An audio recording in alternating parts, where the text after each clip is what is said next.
Hey guys, welcome to another episode of Player Level 4, a weekly podcast dedicating to taking your game to the next level.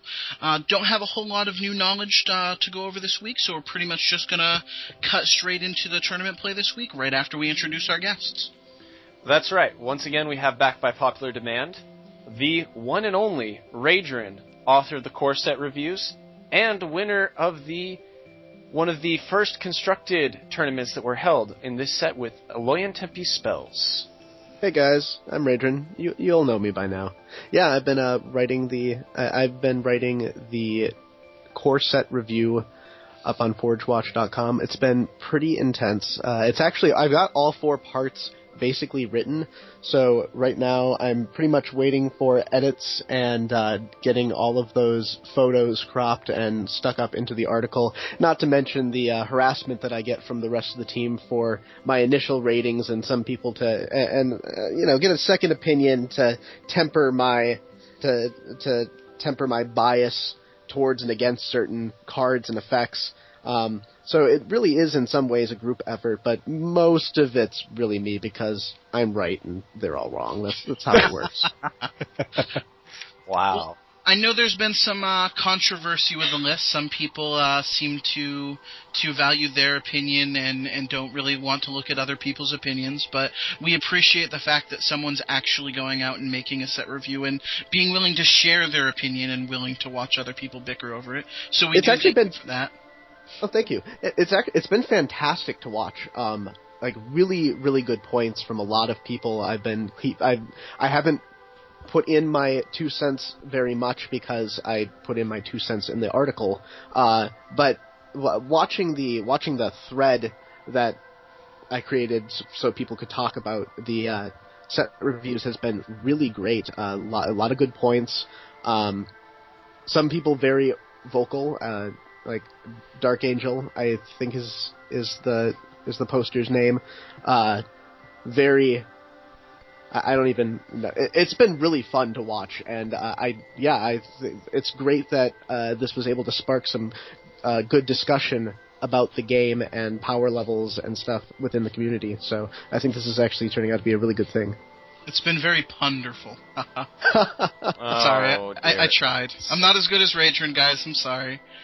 Also with us this week, we have another guest, another Forgewatch member. I believe this is actually going to be the last of the Forgewatch team that we're going to be bringing on new for a little while. We got some really exciting special guests coming up as well. But this week we have another member that hosts tournaments with us, also the author of The Bracket, does something similar to the podcast but much more in-depth, going over each of the tournament results. It's a column called The Bracket. Here with us we have Minnesota Mike. Why don't you introduce yourself and tell us what you do for the community, Mike? Yeah, I'm Mike 2002, hopefully not least. But yeah, so I write a weekly column on the tournament scene and also which I get to use to sound off on whatever the hell I want to.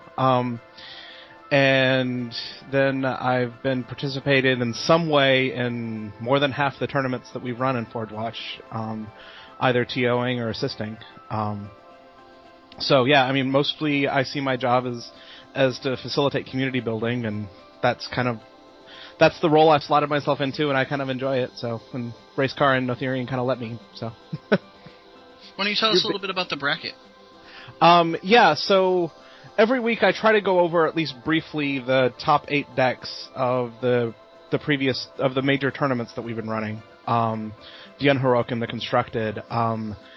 This week I didn't have time to get to cover what Snook was doing with the mini tournaments that he was running. I do hope he's running another tournament next Tuesday. I do hope to go in depth into that one as well.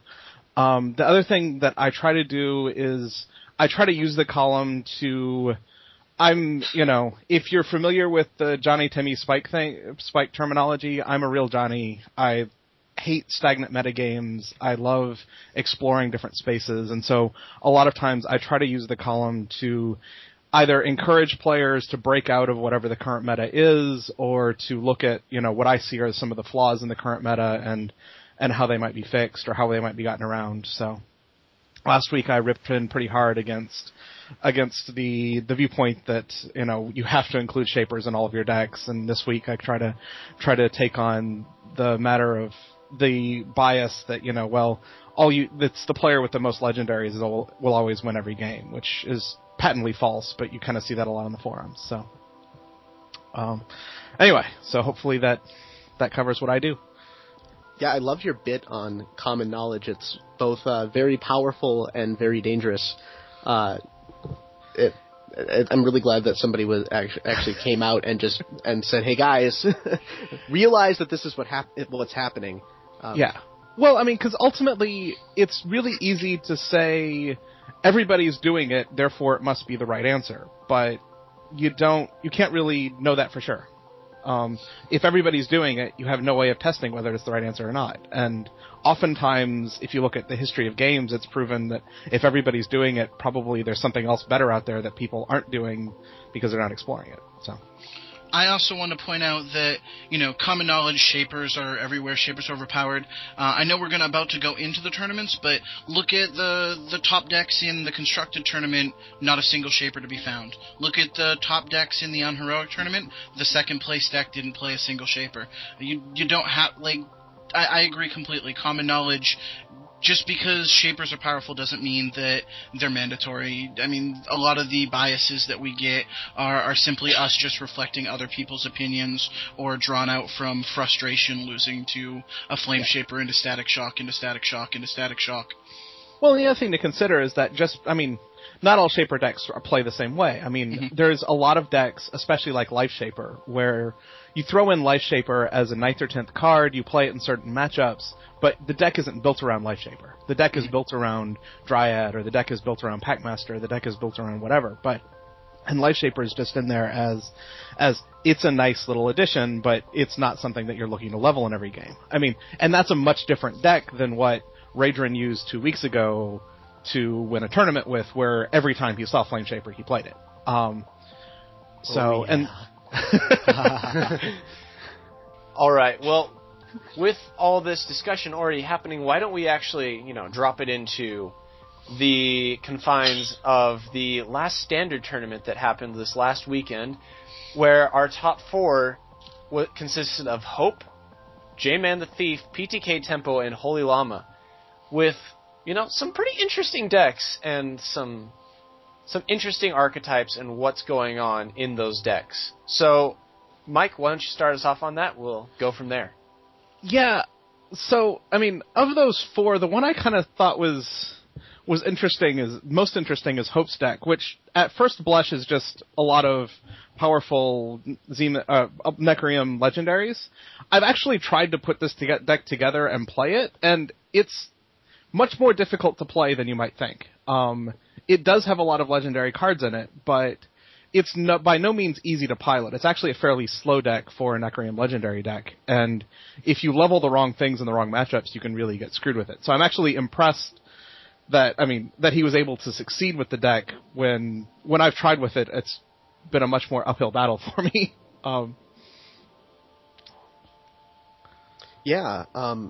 Looking at Hope's deck, just to be accurate, the deck did actually play 3 Dark Shaper Savants, although I don't think that they're really core in this particular build. One thing that I'm loving is deck building is improving so much in the community. I've been a long time advocate of not really playing a ton of 3-ofs. I shouldn't say not playing a ton of 3-ofs. The core of your deck is usually all 3-ofs, but I like a toolbox. I like to have access to a toolbox. Spells, you can't really do that. There's not enough spells to have that toolbox like your toolbox is Metasculpt. That's pretty much your toolbox. Pretty good one.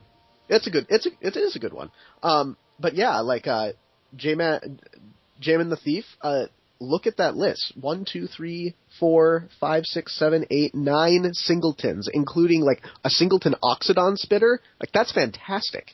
I knew that. It's a definition of a toolbox card. Exactly. Well, see, going in, I actually thought that Robots was going to have a stronger showing. I know it's difficult because the makeup of the deck is very high, has a very high legendary count, so a lot of people don't have access to all of those cards yet. But going in, I thought that it was like in the tournament, had figured that there was going to be a lot of players who were going to play decks that were that had decent game against spells. Like the deck, while spells has like a lot of heroics, doesn't really need any legendaries to function well. And so I thought people might play scared and play decks like Tempe Zutera spells is actually a pretty good counter. But the thing is that something like Robots is a great counter to those decks that I found during testing. And so the fact that he has some of these toolbox cards against that is really cool. For me, I mean, just looking at these, I'm really happy. Yes, I was wrong about the Shapers. There are 3 in Hope's deck, but I think those are played more because they're zombies and work with Zerath instead of just being Shapers are good, let's play them. I think it was just a good card that has great synergy. I've been hearing so much on the forums, legendaries are overpowered, and yes, they do help you make a competitive deck. But I want to point out, Hope has access to Lyria. No Lyrias in his deck. Hope has access to Doomwing. No Doomwings in his deck. He's playing a very specific strategy and using cards towards that strategy. Scourge Flame Sorcerer is considered not a great card by many, and he's playing it because it's a zombie. Yes, it's a legendary, but, I mean, most people who have Scourge Flame Sorcerers, me with 11, humble brags. Not. No, I don't want 11. I'll trade you. But yeah, exactly. But I mean, he's playing them because the synergy. He's playing a highly synergistic deck and going for that role. You already touched on what I liked about J-Man the Thief's deck. The other thing I really like is the 3rd and 4th deck, completely different than what we've been expecting. We have the bring back of Tempe's Rush. The first time we have even seen this in a top 8 since forever ago, since before the open beta, and then PTK playing a completely move it style deck. He's playing a deck that's designed to move his Doomwings in order to kill your guys multiple times a turn. Flamestoke Shaman, play the Doomwing, immediately move it. Windcaller Shaman to move it after it's already moved for the turn. Playing Fervent Assault to get triggers again off of moving things around. Seismic Adept so you can move a creature to an open lane and move in front of it. I mean, it's just really designed around the moving combo and the high mobility. You can't really successfully block their creatures. I'm really, really happy about it. The last thing I wanted to touch on is Hope's deck. I actually feel like Hope's deck is really counterable if you focus on it, specifically by Aloyan cards such as Energy Prison and Metasculpt. His almost every card in his deck has an ability that makes it worth playing. The only card that doesn't, that's just a big body, is Zombie Infantry. The whole deck gets worse when playing against Metasculpt.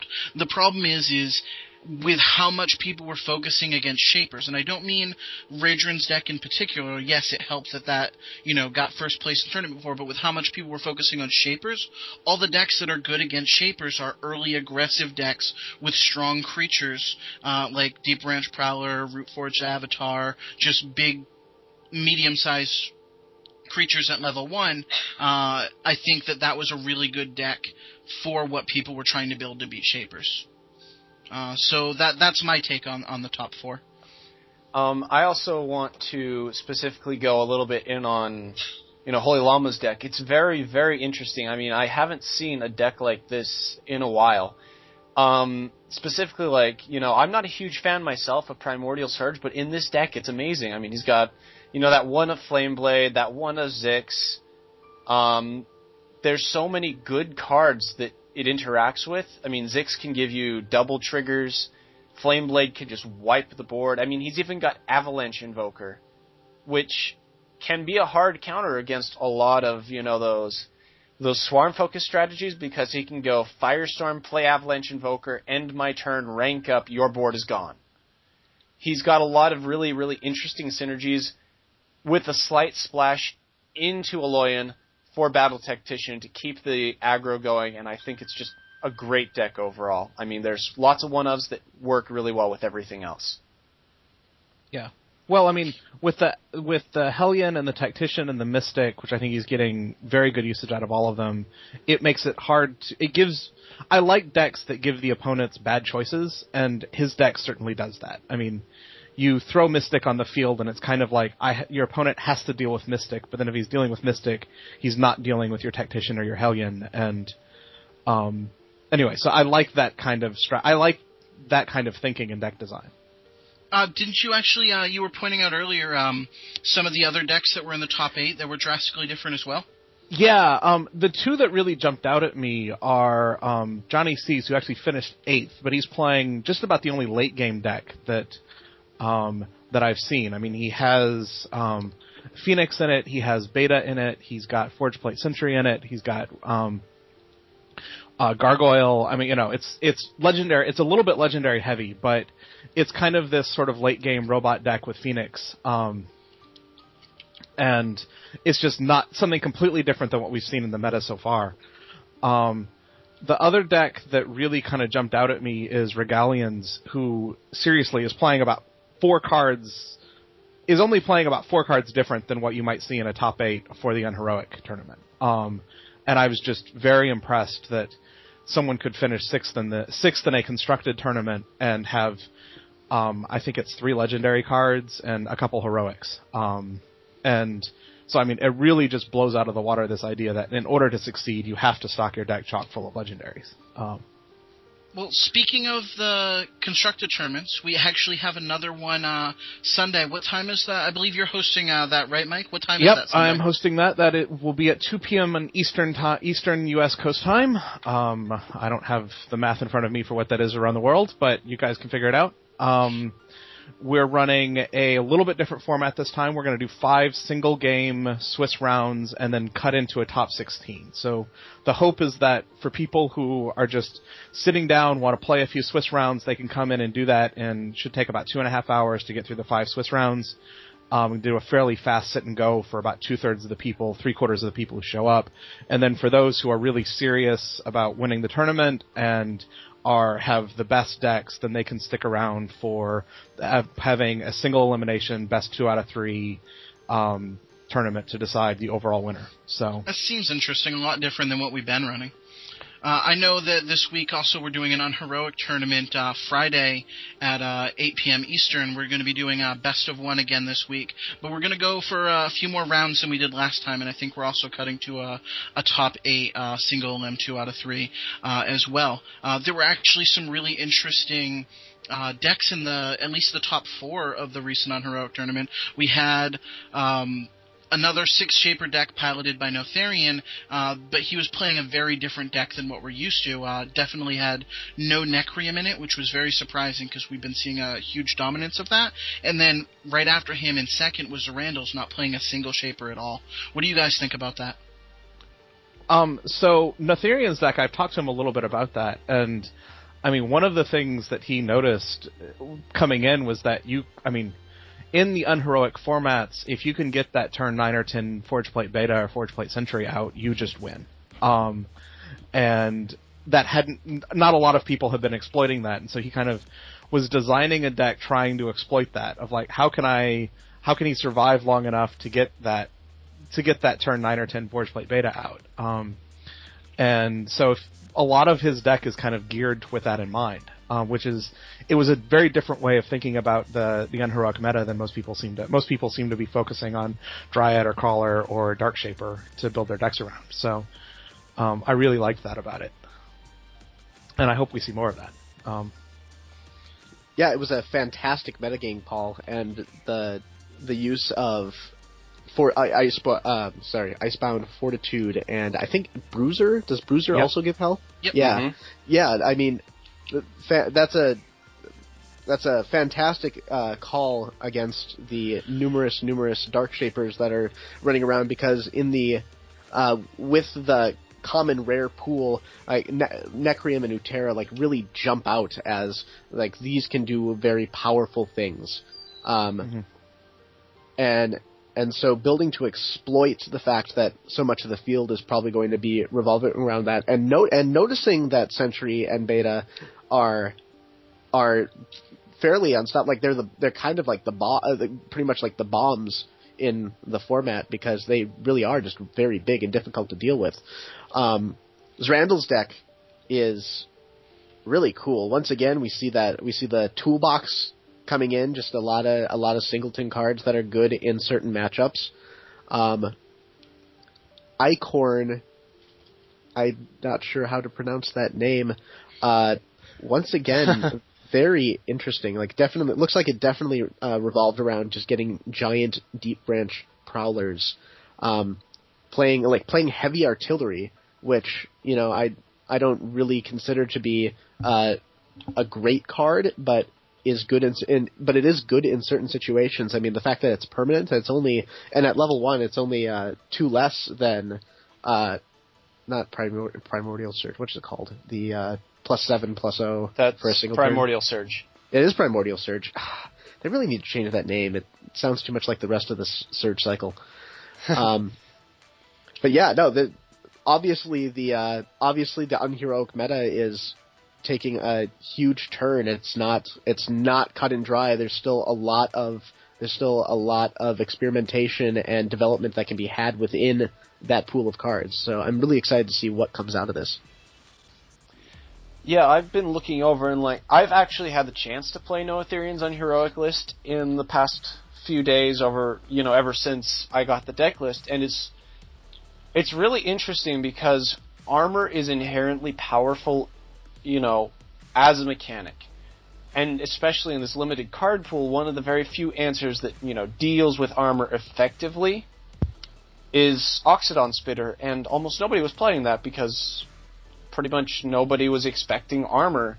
And so that metagame call in there, make early creatures that my opponent has a really hard time dealing with, that also scale extremely well into the late game, is just an amazing metagame call. I mean, keeping alive a Forged Plate Sentry and giving it, 4 or 5 armor in the early game, and eventually, just giving it lots and lots of health, your opponent's going to have a very difficult time dealing with it.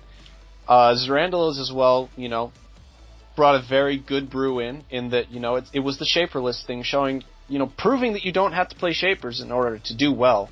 He even mentioned that was why he played the list specifically. Yeah. Mm-hmm. It's just really, really, really nice. I mean, he's even playing a 1 of Aetherhounds, which is normally not a card I'm a huge fan of, but, there must have been some situations where Aetherhounds is exactly what I need, so let's get that. Riot on the field, why not? I mean, yeah, exactly. Let's play it, and good to go. Let's keep going.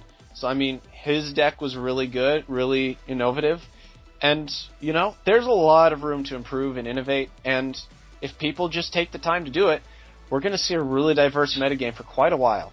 Yeah. One thing I'd like to note is that 3 of the top 4 in that tournament are getting extensive use out of Alloy in general, which I think up till now has been a very underused card, given how strong it is in the unheroic formats.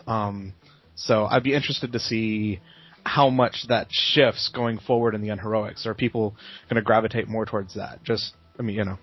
Nothing else, the ability that my Shapers, stick a general next to it, and my Shapers can trade it advantageously with your Shapers is very strong. So I can't help but want to call Noetherian's deck Badonkadonk.deck. Now I know what you're saying. I know what you're saying. Yes. Kit's thing is the Badonkadonk every single time. But I mean, look. Everything here increases health, increases effective health, or naturally just has a big behind. This is a badonkadonk paradise.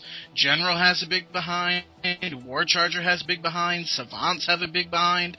Both of the armored creatures, not only are they large behinds, but they also have armor to make their behind even more padded. I just think that it's really, really cool. He's making his creatures, instead of lasting 2 turns like they normally do in this meta, lasting 4 or 5 turns. I don't really see this deck not having a full board going into player level 2. Like, the mid-game, this deck's going to have a full board, which is what the Uterenecrium and Necrium Tempest decks are trying to stop. They're trying to keep you down to not be able to deal with their Shapers by killing all your stuff and just leaving their shapers on the board. So whenever you play another creature, it's gone immediately. And this deck really just stops that from happening. They can't peg you with that 12 damage from their level 3 Dark Shaper over and over again, because you always have a creature in front of it. And you always have a creature in that empty lane. They can't play it down because you're already going to have a creature that's going to hit back when it comes around. Even if that's only for a little bit of damage, they just can't get through it. It's going to happen over and over. So I'm really excited about that. I already mentioned my thoughts on Randall's deck, and I kind of expected to see the other decks that I saw in the top 4. The only other thing I wanted to know is that Grinnix was running the draw card, the Metamind Adapt. I was really, really happy to see someone write that, because we haven't seen anyone run that card. Not in the top decks. So I was pretty happy to see that. But like I said, we didn't have a whole lot of new news this week. Kibler showed during the PAX presentation that he did that he might introduce stealth cards sometime in the future. We'll get a link to that video for you if we can down bottom. You can see him do some talking. The idea is that the possibilities of a digital card game allow you to hide information from your opponent because everything's automated by the computer. It becomes an arbiter for you and takes care of all those things that you can't do in a physical card game. With all that said, I'd like to go ahead and move us into the draft program. Next week, our My Pack Your Pick might reflect the new information we got that you might have 6 of cards available in your pool after the first 4. But for this week, we're going to go with what we know, and I've gone ahead and picked out 4 cards for you guys to choose from. This week for Lion, we have Arcflight Squadron. For Necreum, we have Soul Harvest. For Tempest, we have Cinderfist Brawler. And for Ruterra, we have Phytobomb. Mike, why don't you go ahead and pick 2 of these and tell me why you're picking them over the others? I'm going to go Soul Harvest and Phytobomb. First of all, I love the synergy between them. I mean, being able to just throw out a lot of small creatures and then blow them up is awesome. And so, going forward, then I'm going to look for things like Grave Pact or Corpse Crawler, opportunities that I can use to take my Phytobomb or take other sort of these little swarm creatures and sacrifice them away. The other reason I like it is the problem with often playing swarm decks in Constructed is you run into Grimgaunt and then you're just feeding your opponent's Grimgaunts. But because in a draft format, you're much less likely to run across Grimgaunts, and so that's a little bit less of a concern. I mean, Arcflight Squadron is a great card if you're dealing with robot tribal decks. I'm not convinced that, going forward in a draft, I'm not necessarily convinced that I'll be able to find enough robot cards to really get great usage out of it. So that's why I tend to shy away a little bit from that, even though it's an incredibly strong card. Cinderfist Brawler is just, in my mind, a solid low depreciation. You can throw out, it doesn't have to be leveled. It's a very solid card. I like it a lot, but I'm a little bit skeptical of taking it as my first play, and I don't think it has, like I said, I really like cards with great synergy, and I don't think it has as good a synergy with Phytobomb or Soul Harvest as the two do with each other. So, yeah, I'm a little torn here, because on one hand, I'm not actually sure if Soul Harvest is going to be very good in draft. Like when you get to level 3, it can have enormous upside. But the card that you'd want to pair it with, Phytobomb, I'm very unexcited about because I'm not for sure going to have access to Ferocious Roar. And as we discussed last week, Tempe's commons are like there's some good stuff, but it's so random whether you're going to pick up whether it looks like you're going to actually pick up a bunch of good stuff in Tempe's or not. So I'm actually going to go with the Arcflight Squadron. There are a ton of common robots, and it gives me free cards right away. And I think it will hit enough. Like if you concentrate on drafting a bunch of robots, which are very strong, even at common, that it's going to the potential upside is going to be better than some of these other options. And then I would actually end up taking the Soul Harvest because I know for a fact that Necreum commons are ridiculously strong. Or for how it looks, that Necreum commons are going to be ridiculously strong in draft, and there's a lot of great effects. So I would take the Arclight Squadron and the Soul Harvest, and just hope that I can play more cards than my opponent and just overwhelm them that way.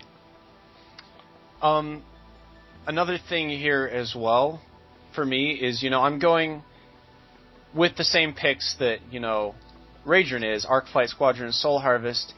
Cinderfist Brawler, for me, he dies too easily, and the supporting cards, don't come up that often. I mean, to really, really want to get the best use out of your Cinderfist Brawler, you're going to want Seismic Adept, you're going to want Wind Color Shamans, and neither of those fall in to the common slot. They're heroic and rare, respectively.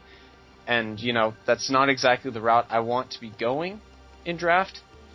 And Phytobomb, as well, the supporting cards that I want with that are all at heroic. Epidemic, Lifeblood Dryad, Ferocious Roar, all those cards that I want are heroic or higher. So I'm not a huge fan of grabbing that.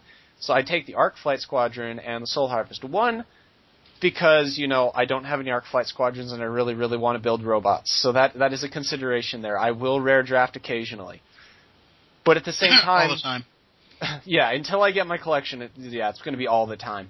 But Arclight Squadron as well, there are enough robots at common. There are 3 different ones that I counted that I would love to get. Forgeplate Sentry, Ionic War Charger, and Matrix Warden, that I would love to get for free off an Arclight Squadron. And there's 2 more that I'm happy to pick up at Rare, which is Forge Guardian Beta and Munitions Drone. And this is also in the faction that has Technosmith, which allows me to level even more cards. It has Metamind Adept, which allows me to draw them consistently. It just has a lot of good cards, including Alolan General. All these cards are ones that I'm going to be looking to pick up highly just because they're so good. And Soul Harvest, it plays in well. I'm going to be playing things like Matrix Warden for free, so I might as well, sack him and get another couple cards played afterwards, and that'll allow me to spit out my hand very well late game, especially if I'm Technosmithing all those higher depreciation cards. And there's a lot of really, really, really good commons and rares in the Necreum faction that I want to pick up. So those are my 2 picks. For me, I'm not going to take Cinderfist Brawler simply because it has the smallest Badonkadonk. At least Phytobomb produces multiple Badonkadonk. Soul Harvest lets you put a chance at having a bigger Badonkadonk in play, and of the cards, Arclight Squadron has the biggest natural Badonkadonk. Oh my gosh. If this is your grasp, if this is criteria in the game, I'm going to spend the next year laughing at it. Hey, we did a Crazy Hats draft in Magic once. But anywho. So, in all seriousness, my picks are also going to be Soul Harvest and Arclight Squadron. Not simply because I don't have Soul Harvest or Arclight Squadron, but also because I really like the fact that, hey, this pack pulled a legendary. This is a legendary that can really yield you some advantage where you normally don't get any. Level advantage in draft is not something you're normally going to have access to. I definitely want to try that out. And Soul Harvest, just if you get the chance to level it late game, and you can use Soul Harvest more expediently off Arclight Squadron, I really feel like you're going to be able to pull out some really nice late-game stuff, providing late-game decks are going to be viable in draft. Phytobomb is a close pick for me after Soul Harvest, mostly because I like the Utera synergies with it. Spring Dryad and Sower and Ancient and all the other cards that you can use with it I think are really nice, but I really don't think I'm excited about Brawler.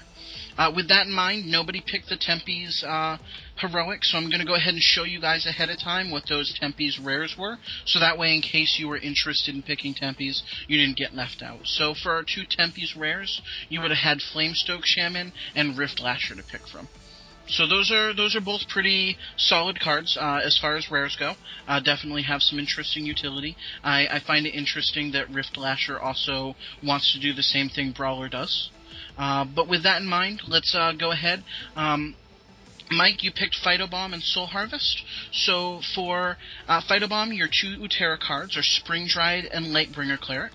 And for Soul Harvest, your 2 Necreum cards are Darkheart Wanderer and Contagion Surge. Go ahead and pick 2 of those 4 cards and tell us why.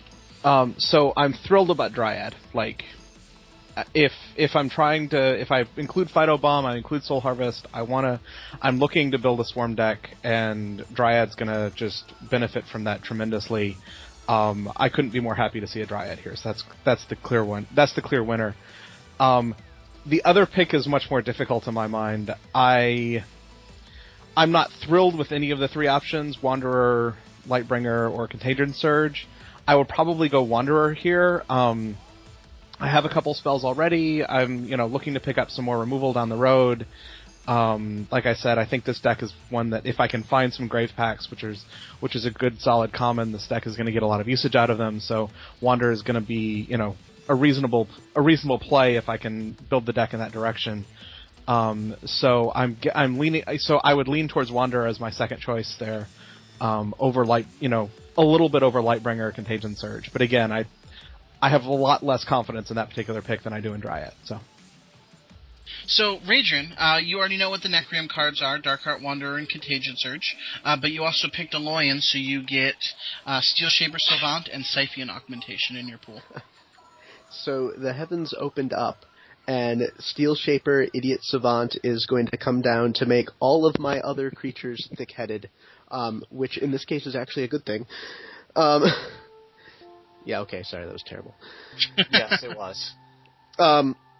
So, Steel Shaper Savant is slam dunk pick here, regardless of any extra leveling that I'm going to be getting with Arcflight Squadron and Soul Harvest. It's just going to generate value. It's going to make my good cards better.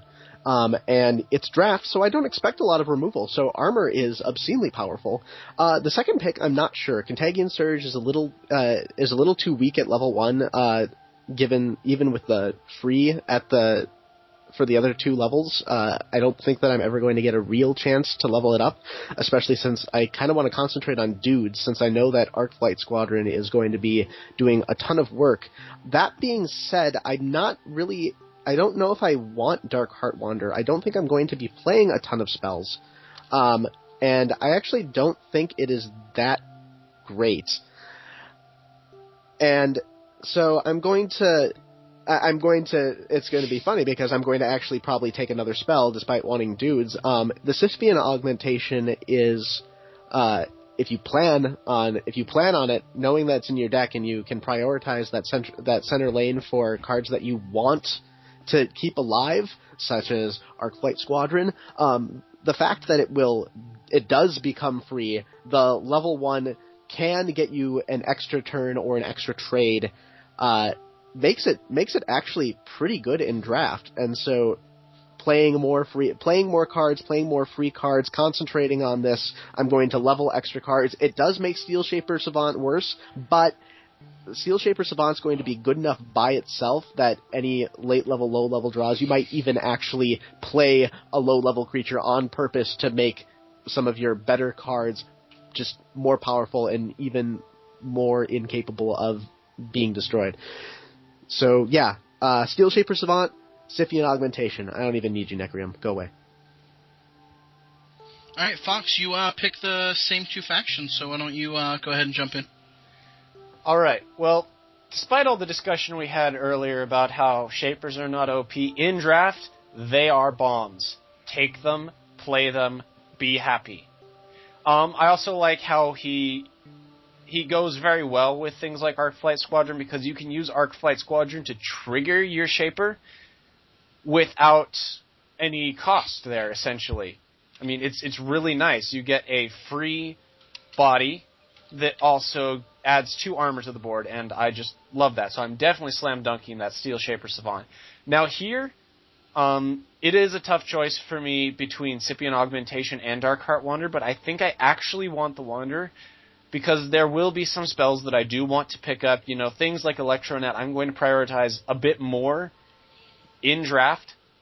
And Hungering Strike is an amazing card, so if that shows up, you know, it's going to go really well with that Darkheart Wanderer. He's going to contribute to my theme of hard to deal with threats and keeping the board full. I mean, if you get 1 or 2 triggers on a level 2 Darkheart Wanderer, he's really, really hard to deal with. Scythian Augmentation, though, is very close after that for me, simply because the ability to have a free pump spell at player level 2 and 3 for, you know, a minor cost in having it in the center lane is really powerful, but I still take the 2 creatures here in Steel Shaper and Darkheart Wanderer. I'm sure it's no surprise that I'm going to take Dark Heart Wanderer. It has one of the biggest rear ends that you can get at player level 1. I'm sorry, it's true. It's very hard to deal with. What?